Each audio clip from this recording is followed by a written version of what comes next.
Shalom a você que nos assiste através da TV Sião. Nós começamos mais um programa Torá em Debate. Um programa que aborda assuntos de relevância para a sua caminhada com o Eterno de Israel. Eu sou o professor Matheus Andona e nós estamos na continuação do tema que abordamos no último programa, que foi a festa de Pêssar. Na primeira parte abordamos alguns aspectos teológicos e neste programa abordaremos alguns aspectos práticos.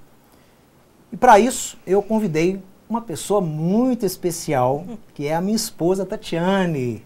Tudo jóia, meu amor? Tudo bem, boa noite a todos. É um prazer estar aqui no programa Torá em Debate. Muito bem, a Tatiane foi convidada, por quê? Porque nós abordaremos nesse programa, como eu disse, a parte prática da festa de Pêssar. E as mulheres, como não só em Pêssar, mas em todas as festas do calendário de Israel, elas têm um papel fundamental, não só de educação aos filhos, mas também de preparação da família e do lar como um todo, para que cada uma dessas celebrações seja conforme o Eterno deseja. Então eu chamei minha esposa aqui, porque ela tem muita experiência e Páscoa, principalmente, eu acho que é a festa que as mulheres, as esposas mais participam. Então, ela vai nos ajudar em aspectos onde nós falaremos sobre o hametz, né, sobre o fermento, sobre a preparação da família e do lar da casa para a celebração de Pêssar. Então, seja bem-vinda, Tatiane. Obrigada. E lembrando que você que é da ABN, você que é um associado da ABN, como você viu aí no Rabino Marcelo explicando sobre esse projeto, Ames Brasil Net, você pode interagir conosco. Então você deve usar o post do programa Torá em Debate na página da ABN no Facebook. Então você já que é da ABN, por favor, acesse já a nossa página no Facebook e já pode ir postando os seus comentários. Principalmente as mulheres. Eu tenho certeza que as mulheres têm muitas perguntas e a Tatiane estará aqui para respondê-las. Então, no final do programa, a gente vai tratar de ler cada um desses comentários das participações dos membros da BN. Se você que está me assistindo não é ainda o associado da BN, saiba mais aí no próprio site da TV Sião como se tornar um associado do Ministério Ensinando de Sião. Pois bem, nós vamos começar aqui, eu e Tatiane, a falar sobre a festa de Pêssar. Mas antes da gente entrar no aspecto prático propriamente dito, Tatiane, eu recebi muitas perguntas ao longo da semana, desde o primeiro programa, em relação a um problema que nós temos na festa de Pêssar. E esse problema, ou suposto problema, foi levantado de acordo com um texto que existe lá em Êxodo 12, no texto que nós abordamos na primeira parte do programa, e esse texto trata de uma restrição para a celebração de Pêssar. Então muitas pessoas escreveram dizendo, mas como é que fica esse texto de Êxodo 12 em relação à restrição que o estrangeiro não pode participar do jantar, do seder, nem da participação da festa?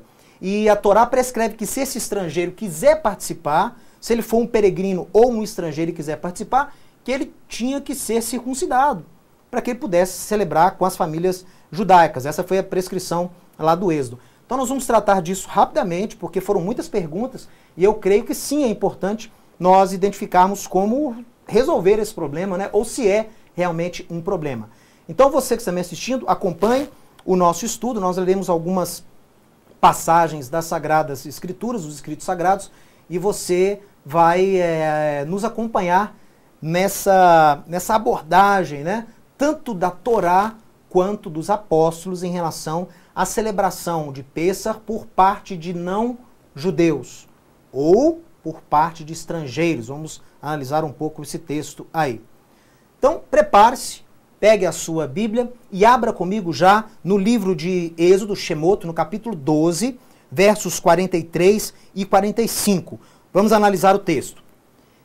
Disse mais o Senhor a Moisés e a Arão: esta é a ordenança da Pêssar, da Páscoa. Nenhum estrangeiro, e eu coloquei aí no hebraico original em amarelo a palavra que é usada para estrangeiro, que é nehar, desconhecido ou estranho. Nenhum estrangeiro, nehar, comerá da Páscoa. Porém, todo escravo comprado por dinheiro, depois de o ter circuncidado, comerá dela. O estrangeiro, aí ele usa outra palavra, né, que é toshav, que a tradução é peregrino, pessoa que está de passagem por Israel. E o assalariado não comerão dela. Êxodo 12, versos 43 a 45. Então nós temos aqui um texto claro na Torá que fala que o estranho a Israel, ou a pessoa que não era judia, mas que estava de passagem por Israel, não poderia celebrar a festa de Páscoa. O estranho à Torá, o estranho a Israel, o estrangeiro não poderia participar do Pêssar, porque nós vimos na primeira parte do programa, Pêssar é uma festa de identidade. Pêssar é uma festa espiritual também. Deus se preocupa em que cada judeu ou cada participante da festa se sinta como se estivesse saindo do Egito, como se estivesse vivenciando todas aquelas etapas do êxodo, né, das pragas, do livramento do anjo da morte, na última praga, na saída, na travessia do Mar Vermelho e na dádiva da Torá no Monte Horeb, no Monte Sinai. Então, realmente, Pêssar é uma festa para os de Israel, para os que estão familiarizados com os princípios, para os que têm essa identidade de remidos e resgatados pelo braço forte de Adonai. E aí você pode se perguntar, puxa vida, mas por causa dessa restrição da Torá, eu então não posso participar de Pêssar? Ou como muitas pessoas me escreveram essa semana, estou pensando em me circuncidar para que eu possa celebrar o jantar, porque aqui diz que nenhum incircunciso pode comer do Pêssar. Na verdade, o texto, se for analisado, não diz isso. O texto diz que se o estranho a Israel, se o estrangeiro, se o desconhecido ou o peregrino quiser participar do Pêssar, aí sim ele teria que ser circuncidado. Então, baseado nesse texto da Torá, e nós, como judeus, eu e aqui minha esposa, cremos que a Torá é eterna. Cremos que a Torá não foi anulada. Então nós cremos em cada detalhe, inclusive nessa restrição de estranhos ou peregrinos não poderem participar do jantar. Mas aí nós temos a ordenança do apóstolo Paulo, ordenando gentios, lá em Coríntios, 1 Coríntios capítulo 5, a partir do verso 8, ordenando a celebração de Páscoa por parte de não-judeus. Nós vimos aqui na primeira parte do programa que o apóstolo João, Yohanan, quando presidiu, quando dirigia a comunidade dos cristãos, ou dos primeiros cristãos, como eram chamados, ou dos discípulos de Yeshua, lá em Éfeso, nós vimos pelo relato de Polícrates, na carta de Polícrates ao Papa Victor I, que Eusébio prescreve na sua História Eclesiástica, lá Polícrates diz que os discípulos de Yeshua não judeus de Éfeso, gregos, celebravam a Páscoa no 14º dia de Nissan, com ervas amargas e tirando de sua casa o fermento por 7 dias, conforme a prescrição apostólica, conforme o ensino que o próprio João deu a Polícrates, que na época era ali o bispo, o líder da igreja lá em Éfeso. Então, há aí uma aparente contradição, né? Como é que a Torá proíbe o estrangeiro, o estranho de celebrar, e os apóstolos, ungidos pelo próprio Messias, né, a autoridade do Messias sobre eles, como é que eles fizeram essa halachá? Os apóstolos, eles faziam halachá pelo Espírito de Deus. Como é que eles fizeram uma halachá onde prescreveram para gentios, discípulos de Yeshua, a celebração de Pêssar e de outras festas judaicas também? Então nós temos que analisar aqui a decisão apostólica e por que os apóstolos, inspirados pelo Ruach, pelo Espírito de Adonai, ordenaram a celebração de Pêssar e outras festas para não-judeus.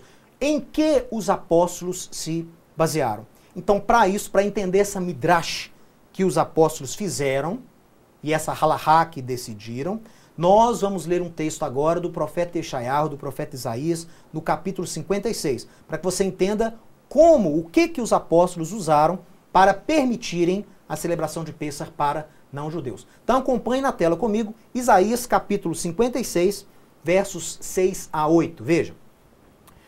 Aos estrangeiros, mais uma vez a palavra no original para estrangeiro, coloquei ali, nehar, que se aproximam a Adonai, para o servirem e para amarem o nome de Adonai, sendo deste modo servos seus, sim, todos os que guardam o meu Shabat, não o profanando, e abraçam a minha aliança, também os levarei ao meu santo monte e os alegrarei na minha casa de oração. Os seus holocaustos e os seus sacrifícios serão aceitos no meu altar, porque a minha casa será chamada casa de oração para todos os povos. Assim diz Adonai, que congrega os dispersos de Israel. 2 pontos. Ainda congregarei outros aos que já se acham reunidos. Nós vemos aqui uma profecia maravilhosa, e todo o capítulo 56 de Isaías é maravilhoso em relação aos estrangeiros, que aconteceria algo que Isaías visualizou, que Abraão visualizou, que Moisés visualizou, que os profetas de Israel enxergaram.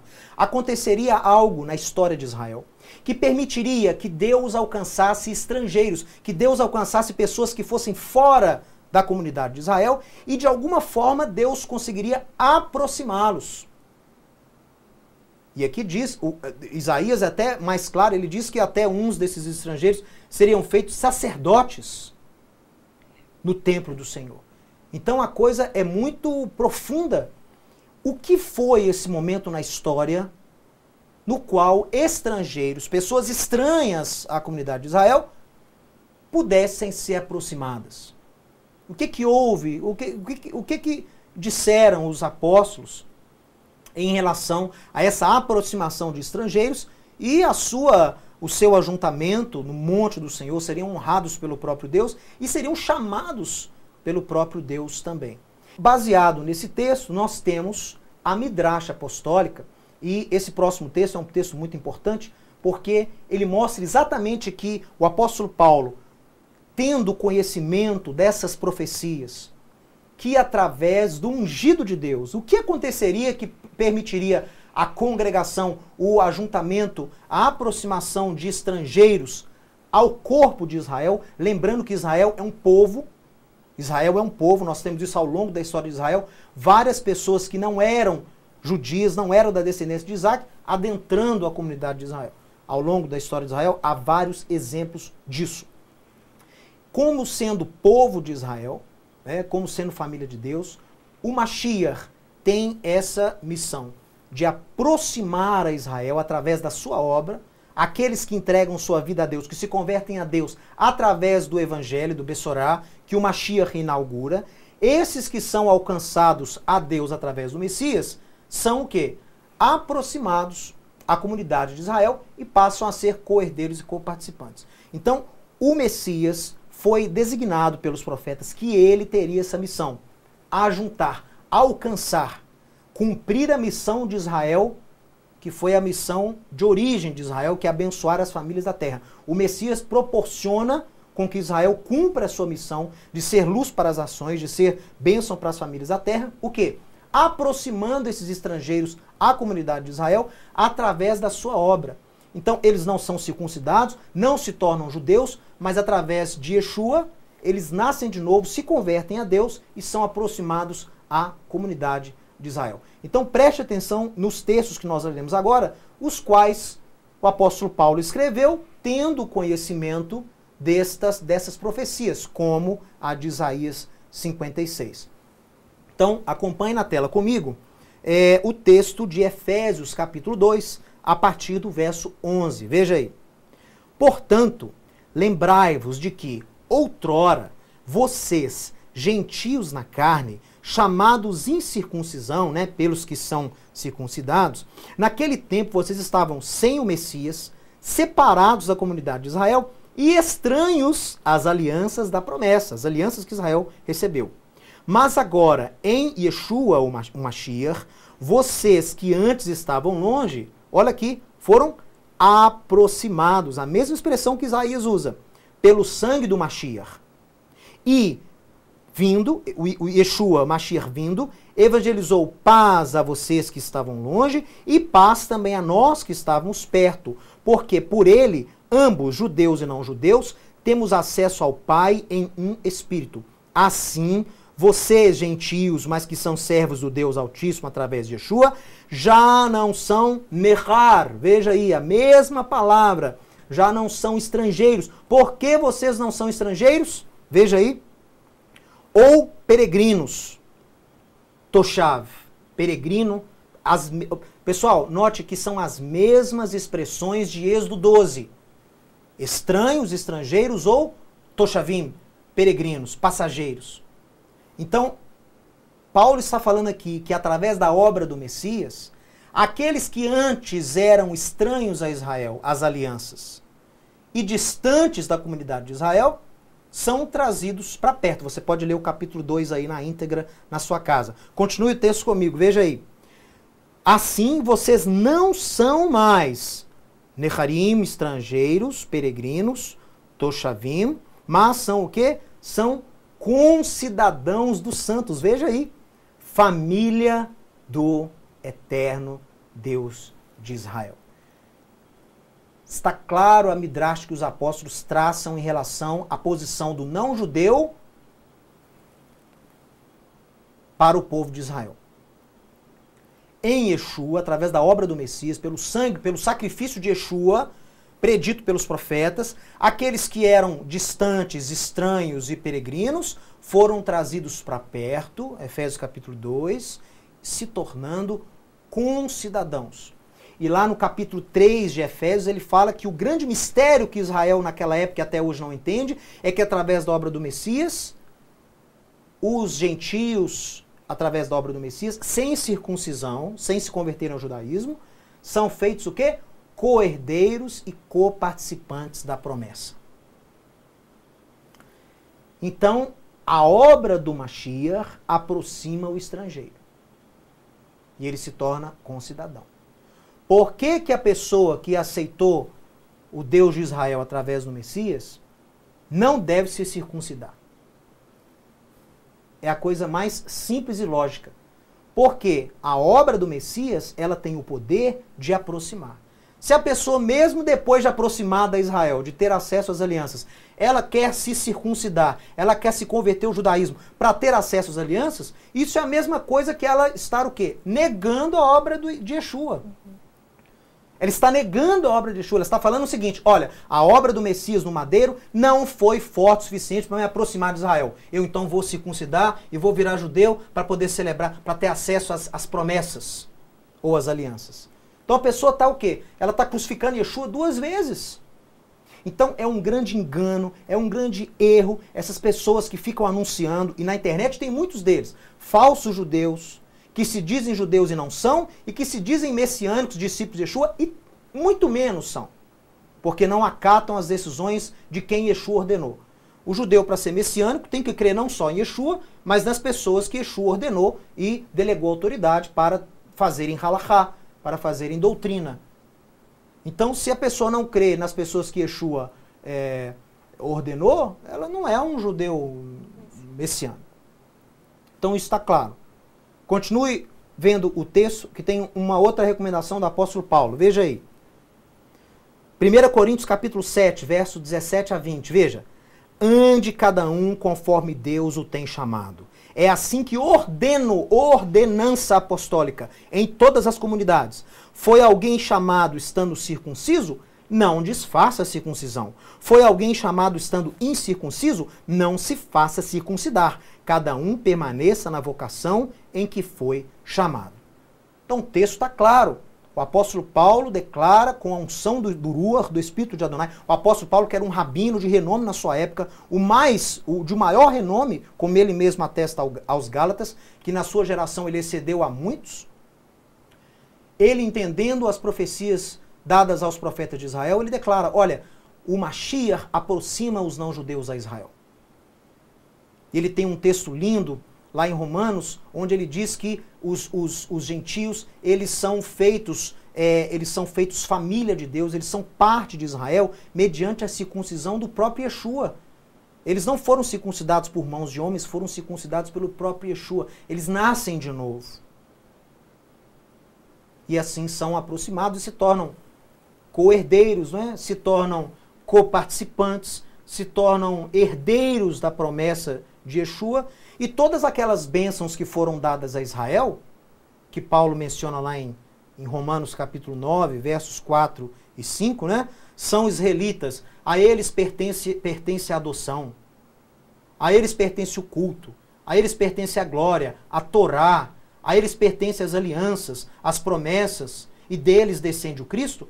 Todas essas coisas que o judeu recebeu como legado são compartilhadas com quem não é judeu através do Messias Yeshua, sem a necessidade de circuncisão ou de conversão ao judaísmo.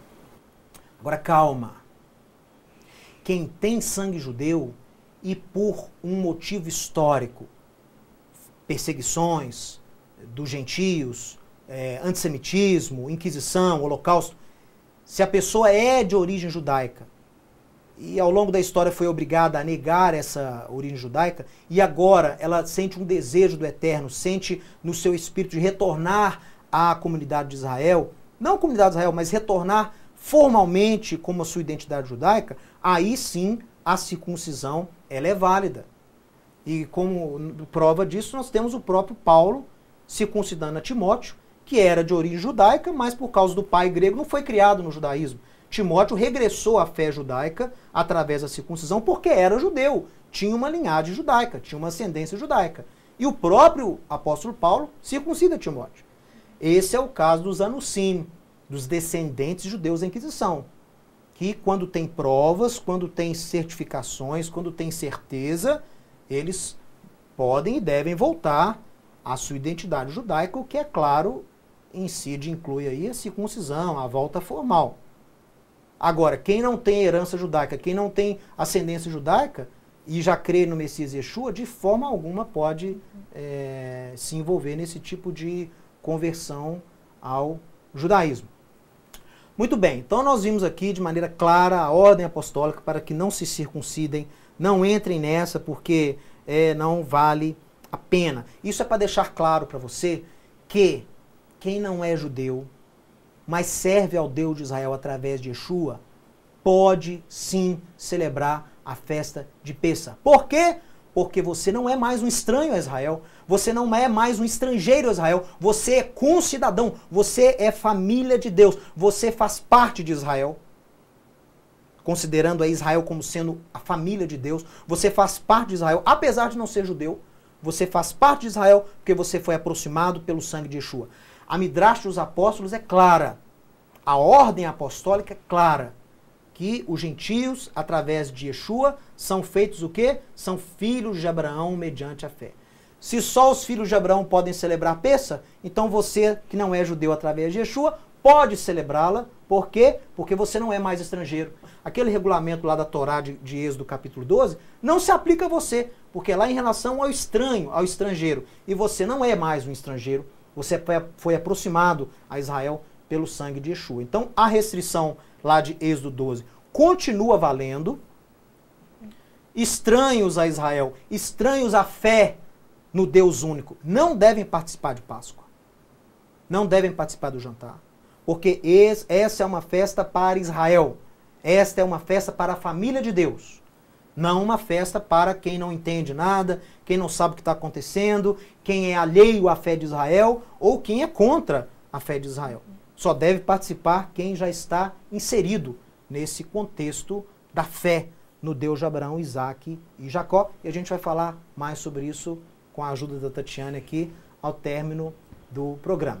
Bem, então nós vimos rapidamente, quase metade do programa, mas foi necessário, para explicar para você esta parte teológica ainda, que dá a você a legalidade perante o Eterno de Israel de celebrar a festa de Pêssar.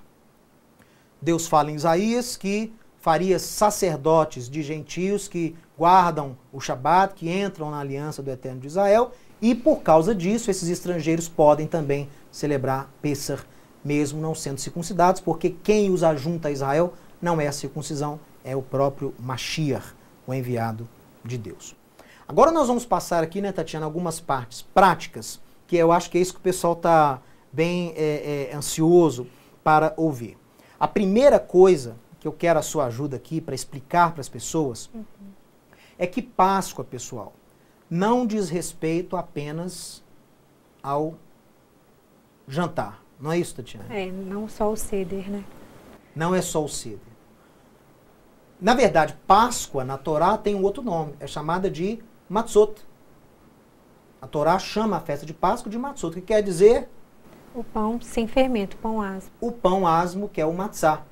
Então, como eu disse para vocês no primeiro programa, Páscoa envolve 3 festas.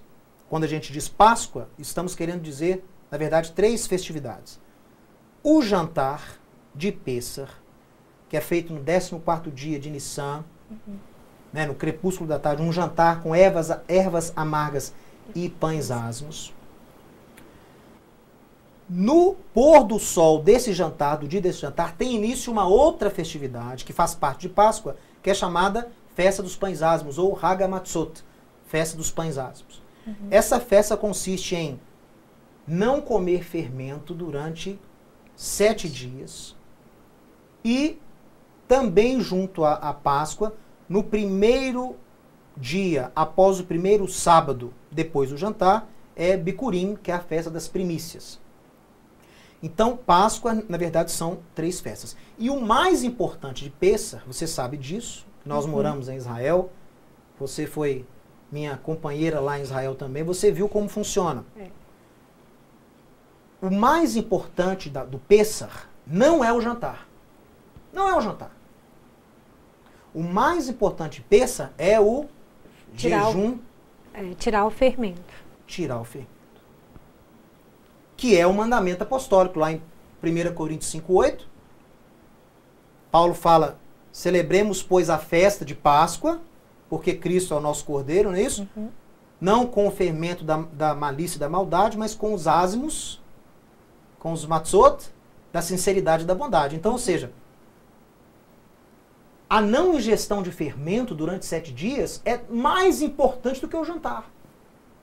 E no relato que eu falei no programa anterior lá do Polícrates, ele diz também que ensinou a sua comunidade lá em Éfeso a retirar o fermento de suas casas durante 7 dias como os judeus.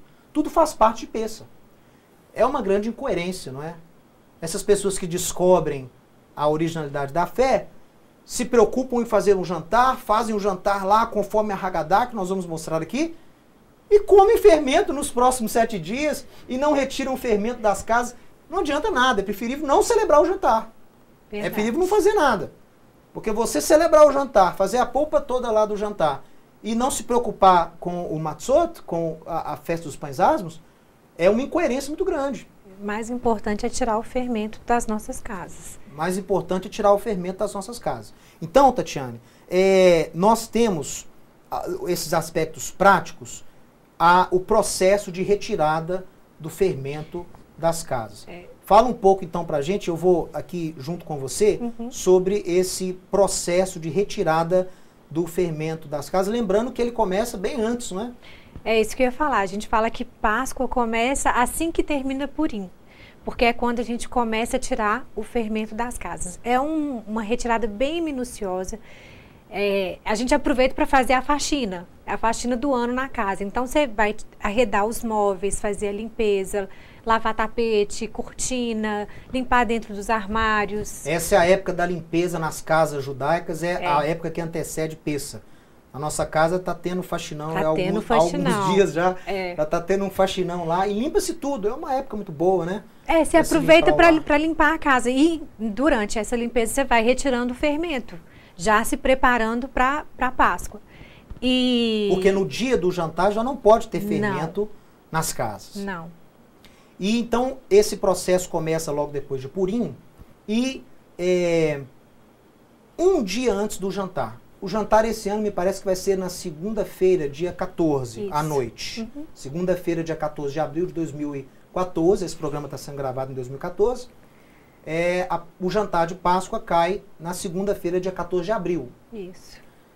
No dia do jantar, então, já não deve ter fermento na casa. O que eles fazem, então? Nós vamos falar aqui do que acontece nos meios mais religiosos, né? Para que as pessoas entendam o que acontece. Não é uma ordem apostólica nem ordem da Torá. É uma tradição, não é? A ordem da Torá é tirar o fermento de dentro da nossa casa. Mas um dia antes do jantar, tem o Bedikat Hametz, que é a busca pelo fermento. Aí você vai falar, nossa, mas eu já passei quase um mês limpando a casa, tirando todo o fermento, por que eu faço essa busca? Ela é uma busca mais simbólica, para você também ensinar aos seus filhos que você deve retirar o fermento. Que é a parte mais importante de Pêssah, que é a parte didática, né? Que a Torá fala isso. Quando os seus filhos perguntarem, que cerimônia é essa? Aí o pai vai aproveitar para explicar todo o êxodo do Egito e a identidade de Israel.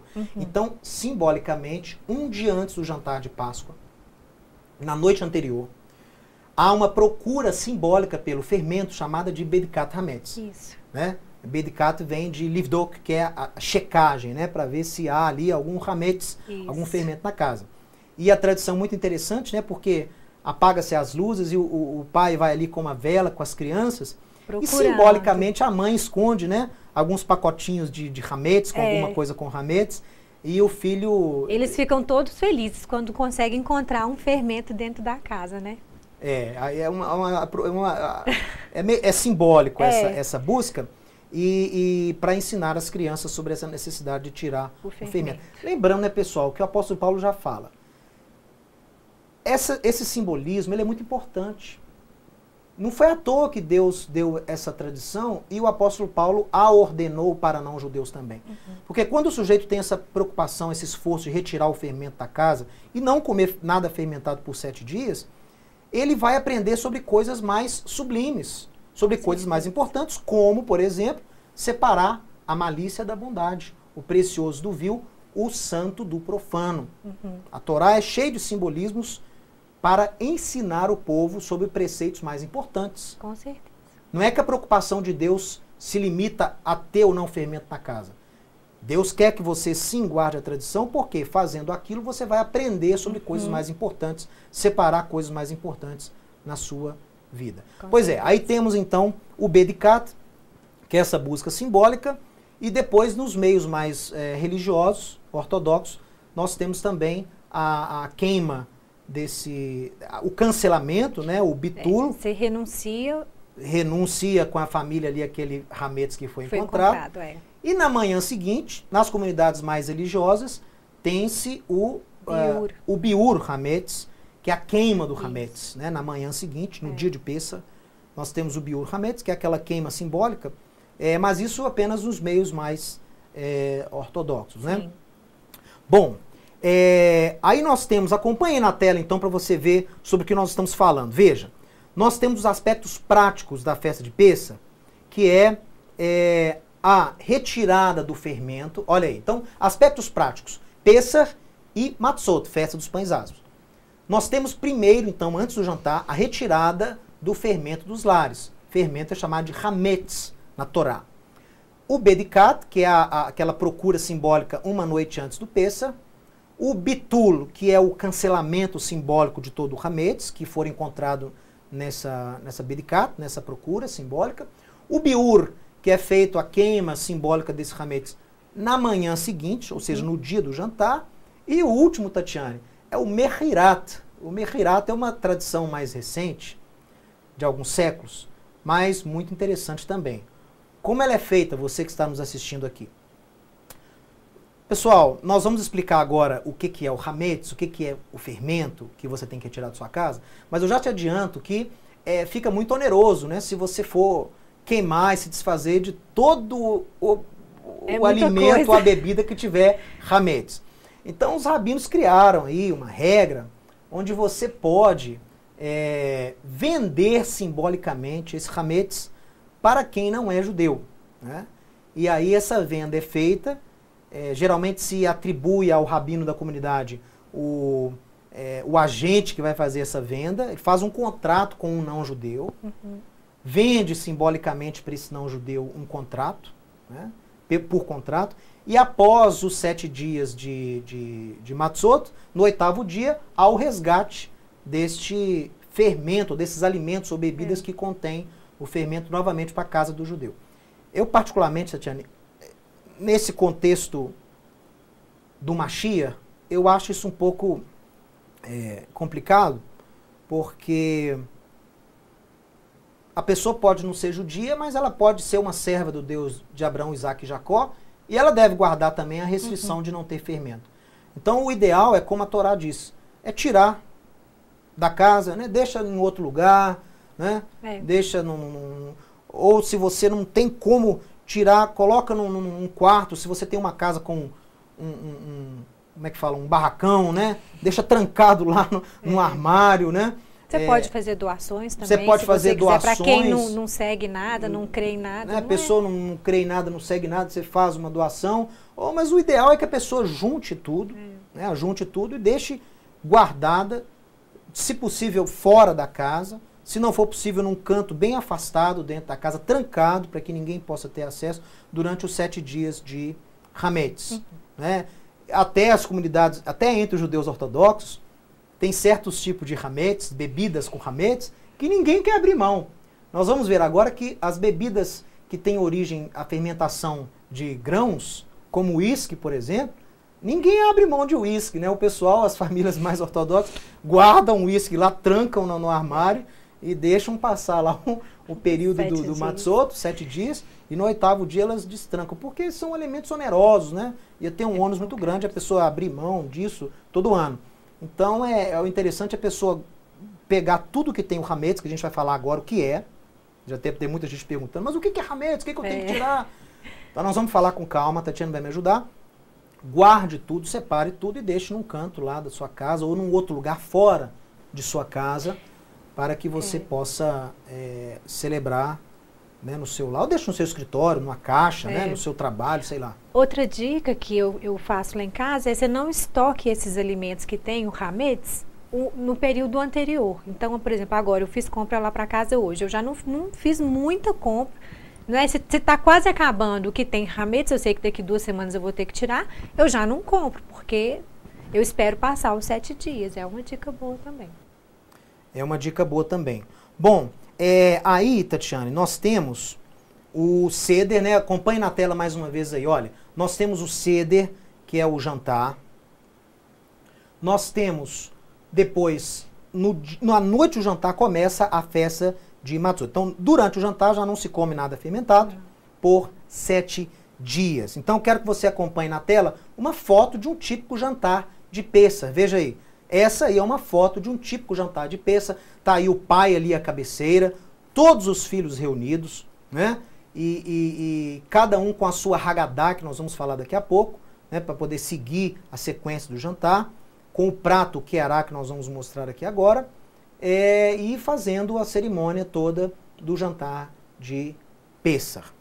Muito bem.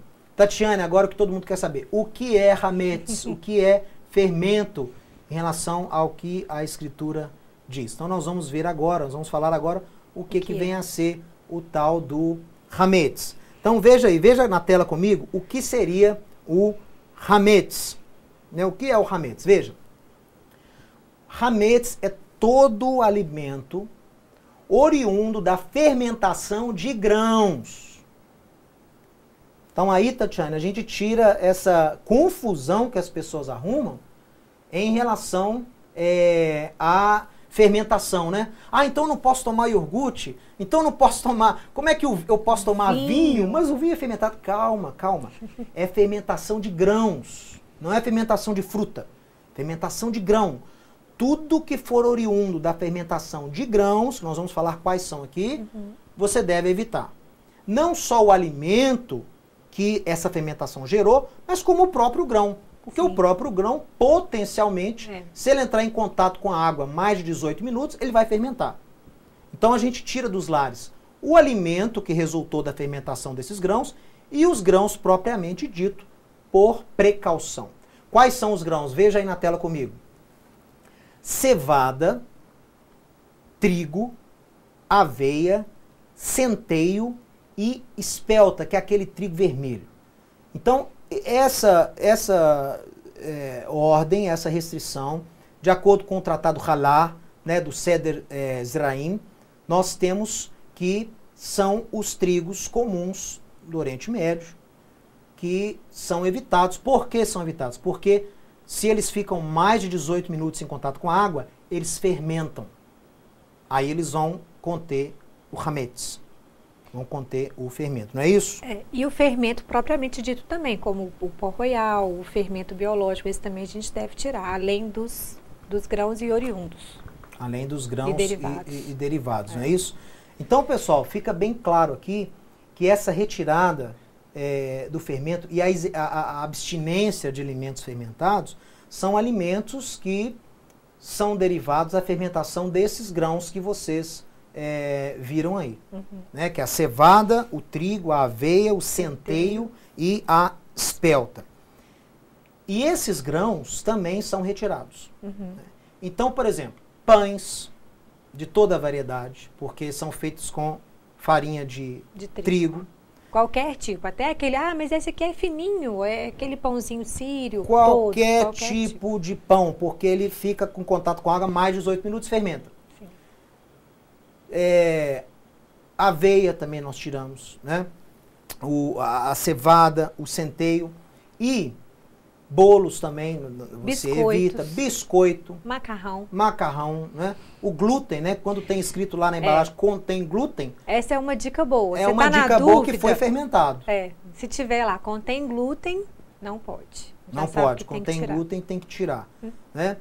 E também bebidas que são feitas através da fermentação desses grãos. Sim. Cerveja, fermentação da cevada, então não pode tomar cerveja. Uísque, a mesma coisa. Né?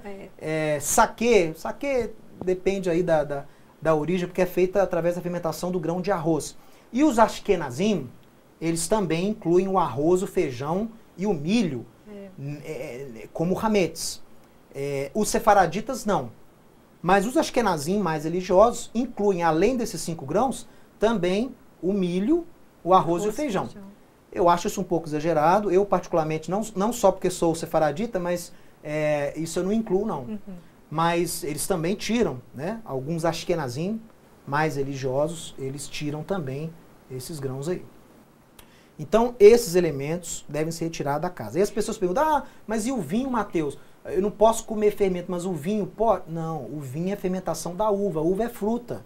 Então, não tem problema algum. E né? o matzá? O matzá, o pão sem fermento, ele é feito com farinha de trigo. Porém, o pão é retirado do forno. A água, só se põe a água antes dele ir para o forno e ele não fica 18 minutos, né? Ele é retirado antes desses 18 minutos, então a água que é acrescentada à farinha de trigo não causa fermentação na massa. Ele é feito rapidamente, então todo o processo demora menos que 18 minutos. Você fazia a mistura e colocar para assar. Põe a água, põe para assar, tira com menos de 18 minutos, então aquela massa não fermenta. Esse é o matzá, né? Esse é o matzá que nós temos, que nós comemos durante esses 7 dias, que é aquele pão sem fermento que nós comemos durante a festa do Pêssar. Muito bem.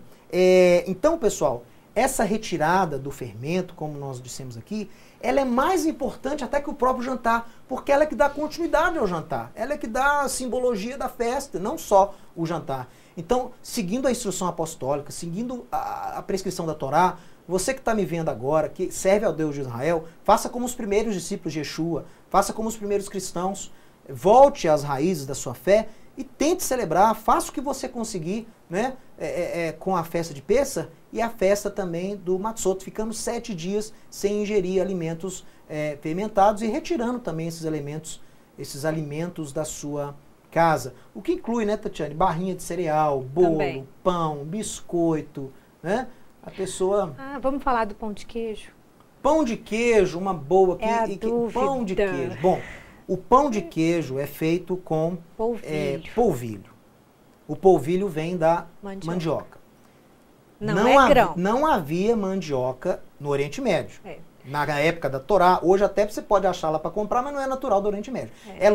Logicamente, o polvilho não está listado nesses grãos. Porque mandioca não é grão. Então o polvilho pode. Mas o polvilho azedo, que é usado para fazer o pão de queijo... O polvilho azedo que usa para fazer o pão de queijo... é fermentado. Ele fermenta.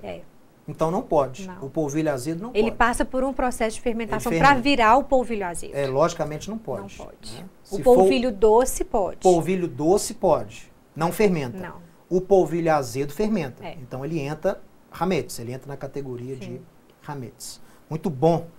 Muito bom. Nós temos aqui alguns elementos, você pode estar se perguntando, mas o jantar propriamente dito, como é que eu faço o jantar? Como é que eu arrumo? Bem, eu vou mostrar para vocês algumas coisas e não vou falar muito sobre o jantar, vou explicar por quê. Veja, nós temos, pessoal, esse prato que é usado e esse é o prato de Pêssar. Aqui são colocados os elementos que fazem parte desse jantar. Eu não sei se essa câmera aqui pode pegar um pouco. Ah, agora sim, ó.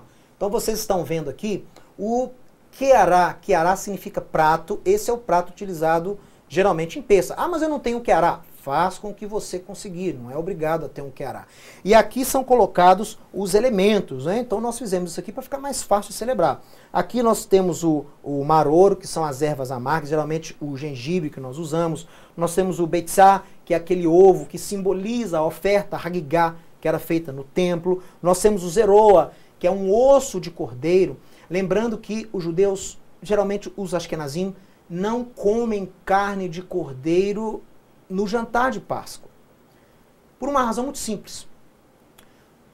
Antigamente, quando tinha o templo e o tabernáculo, eles ofereciam, depois do jantar, né, no dia seguinte, eles ofereciam o Korban Pessar, que era o sacrifício de Páscoa, que era o cordeiro. Então, como não há mais templo, né, e porque não podem oferecer o Korban Pessar, o sacrifício de Páscoa, no templo, não se come entre os ashkenazim a carne de cordeiro. Simbolicamente, coloca-se um osso aqui para lembrar desse Korban Pessar, do sacrifício do cordeiro que era feito lá em Páscoa. Mas os judeus orientais, os sefaraditas, eles comem sim carne de cordeiro, né? Essa é uma restrição que não é muito imposta sobre a comunidade de Israel. Então, dependendo da origem do judeu, isso aqui é sem problemas. Então, nós temos o harosser, que é a pasta doce, que era comida, né? Aquela pasta doce. O hazeret, que é uma outra erva também que comemos. E o karpaz. Então, são elementos que compõem prato de Pêssar. Aí você pode se perguntar, mas como que eu posso então saber sobre esses elementos? Como que eu posso seguir? Porque o jantar, pessoal, não é só sentar e comer. Não. O Pêssar, para quem nunca participou, tem uma sequência que foi feita pelos rabinos lá séculos antes de Yeshua e que Yeshua seguiu no seu último Seder. Então você que está me assistindo agora, que quer celebrar o Pêssar no contexto correto, você tem que adquirir a Haggadah. Essa é a Haggadah, olha, essa é a Haggadah da Páscoa feita por judeus discípulos de Yeshua. Haggadah quer dizer o conto, né, a história que nós lemos durante o jantar de Pêssar. E ela tem também a sequência. Essa Haggadah do Ministério Ensinando Sião tem o roteiro do jantar. Né? Aqui você pode encontrar o roteiro do jantar. Nós temos aqui, olha, nós temos não sei se vai dar para o pessoal ver. Olha aqui, ó, o prato, né? O prato a ilustração, né? Com os elementos que você tem que providenciar. Tem toda a sequência do jantar. Olha, os cálices que são utilizados, que são importantíssimos você saber, né? Os 4 cálices de Pêssar, o que cada um simboliza, né? Toda a sequência do jantar está na Haggadah. Então você tem que ter a sua Haggadah para celebrar propriamente a festa de Pêssar.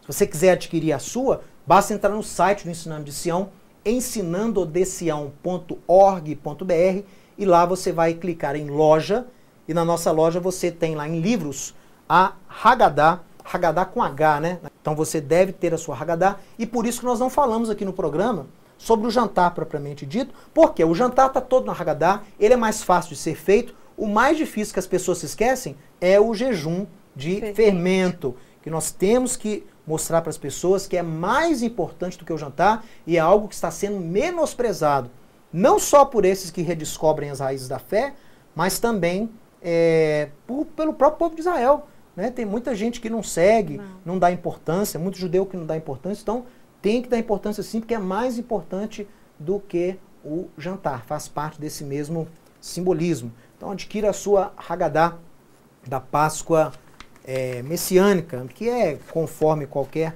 outra Haggadah.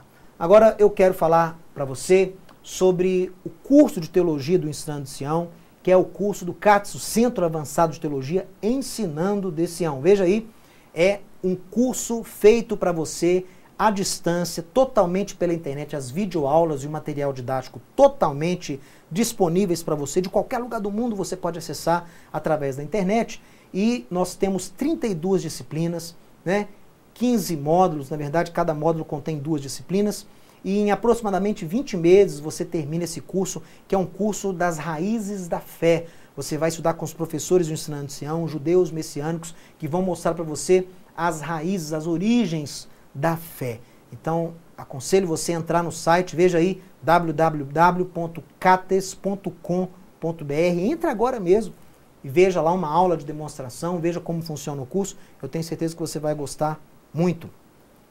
E você que quer nos acompanhar através da internet, você deve se associar à TV Sião, você deve se tornar um membro da ABN. Aí no próprio site da TV Sião você tem instruções de como ter acesso a estudos exclusivos, como ter acesso aos nossos líderes aqui no Ensinando de Sião, para tirar dúvidas, aconselhamento também, né? Você que é de outra cidade, fora de Belo Horizonte, e quer se aproximar mais do Ensinando de Sião, torne-se um membro da ABN através do site da TV Sião. Então, tem um vídeo aí na entrada do site, você pode ver o vídeo que foi passado no início do programa e saber como então se tornar um associado e nos ajudar nessa obra também de restauração das raízes da fé. O Ensinando de Sião possui trabalhos em Israel, nossa sede está em Israel, nós ajudamos vários judeus também, discípulos de Yeshua, lá em Jerusalém. Fazemos parte dessa primeira sinagoga de judeus discípulos de Yeshua, que será inaugurada no final desse ano.